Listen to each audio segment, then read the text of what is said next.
नमस्कार, आप देख रहे हैं किसान बुलेटिन। मैं हूं आपके साथ प्राची तिवारी। खबरें तो बहुत है, लेकिन चलिए पहले नजर डाल लेते हैं गांव और खेती किसानी से जुड़ी आज की कुछ बड़ी हेडलाइंस पर। नेशनल हाईवे पर किसान ने उगाई सोयाबीन की फसल। हाईवे के डिवाइडर पर लहलाती दिखी सोयाबीन की फसल। अब डिफॉल्टर किसानों को भी लोन देगी सरकार। सियासी घमासान के बीच गहलोत सरकार का बड़ा फैसला। अब बिना डिग्री के खाद बीज की दुकान खोल सकेंगे किसान। 10वीं पास भी बन सकेंगे बीज बैंक के मालिक। नमस्कार किसान भाइयों, मेरा नाम राजा चौधरी है। मैं मध्य प्रदेश के इंदौर जिले से हूँ। मैं आज आपको काले गेहूँ के फायदे बताता हूँ। काला गेहूँ डायबिटीज़, मोटापे से परेशान लोगों की परेशानी दूर कर सकता है और किसान अपनी आमदनी में कितने फायदे कर सकता है। किसी भी किसान को बीज की आवश्यकता हो तो आप मुझसे संपर्क कर सकते हैं। मेरा मोबाइल नंबर है 8319647475। जय जवान जय किसान।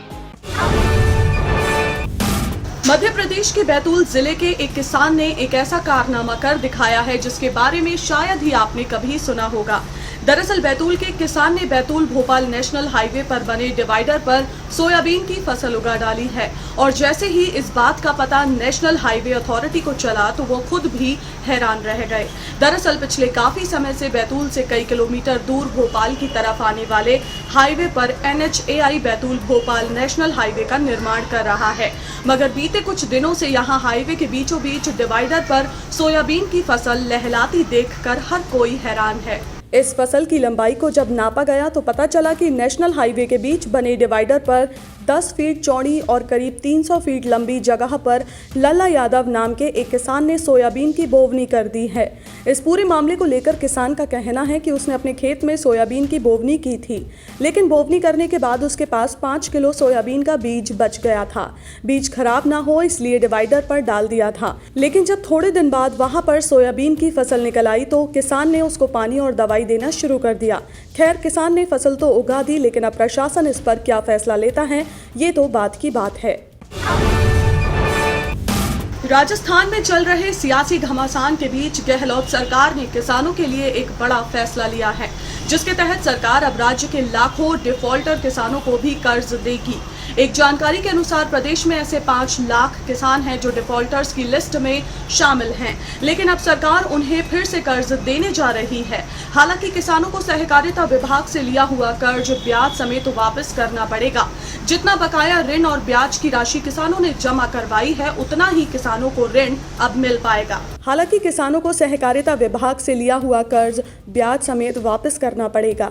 जितना बकाया ऋण और ब्याज की राशि किसानों ने जमा करवाया है उतना ही किसानों को ऋण मिल पाएगा।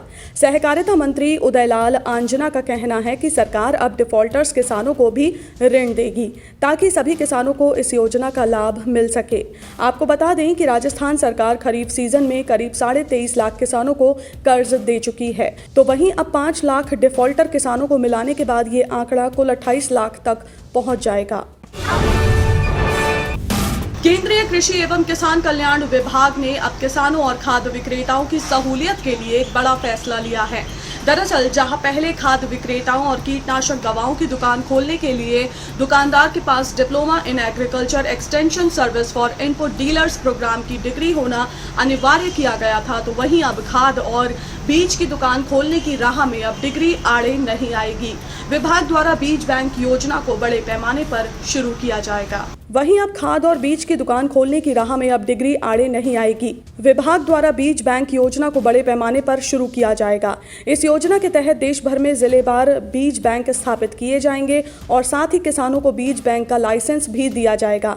इस तरह किसान बीज उत्पादन के क्षेत्र में आत्मनिर्भर बन सकेंगे। इतना ही नहीं, 10वीं पास युवा भी खाद बीज की दुकान का लाइसेंस ले सकेंगे।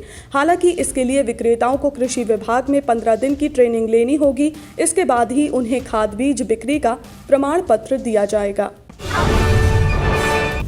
किसान बुलेटिन की बड़ी खबरों के अलावा चलिए अब एक नजर डालते हैं खेती किसानी से जुड़ी कुछ और जरूरी खबरों पर। हाल ही में केंद्रीय कृषि राज्य मंत्री कैलाश चौधरी ने एक बड़ा बयान दिया है। उन्होंने कहा है कि आने वाले 14 अगस्त को गहलोत सरकार से राजस्थान आजाद हो जाएगा। प्रदेश में जो वर्तमान हालात हैं उसके लिए कांग्रेस और मुख्यमंत्री अशोक गहलोत खुद जिम्मेदार हैं। आमजन और किसान तो परेशान हैं। चौधरी ने कहा कि 1.5 साल से ज्यादा समय बीत चुका है। कांग्रेस सरकार ने अभी तक अपने घोषणा पत्र का एक भी वादा पूरा नहीं किया है। ना तो किसानों का कर्ज माफ किया गया है और ना ही युवाओं को बेरोजगारी भत्ता अभी तक दिया गया है। महाराष्ट्र सरकार ने फडणवीस सरकार के कार्यालय में शुरू की गई किसान चेतना अभियान योजना को बंद करने का फैसला किया है। आपको बता दूं कि फडणवीस सरकार ने उस्मानाबाद और यवतमाल जिले में प्रायोगिक तौर पर किसान आत्महत्याओं को रोकने के लिए इस योजना को शुरू किया था। ये योजना 2015 में शुरू की गई थी और 2018 तक करीब 14,989 किसानों ने आत्महत्या कर ली थी। इसलिए सरकार ने इस योजना को बंद करने का फैसला लिया है। तो आज के किसान बुलेटिन में फिलहाल इतना ही। आप स्वस्थ रहिए, अपना ध्यान जरूर रखिए। फिलहाल मुझे दीजिए इजाजत। नमस्कार। अगर आप चाहते हैं कि ग्रीन टीवी इसी तरह से किसानों को सशक्त करने के लिए कार्य करता रहे, तो आप भी इसमें अपना सहयोग दे सकते हैं। डिस्क्रिप्शन पर जाकर दिए गए लिंक पर क्लिक करें, पेटीएम करें, NEFT और क्रेडिट कार्ड के जरिए भी आप हमें सहयोग दे सकते हैं। अगर आप हमारा ये वीडियो YouTube पर देख रहे हैं तो हमारे चैनल को सब्सक्राइब करें और अगर FB पर देख रहे हैं तो इसे लाइक करें और शेयर करें।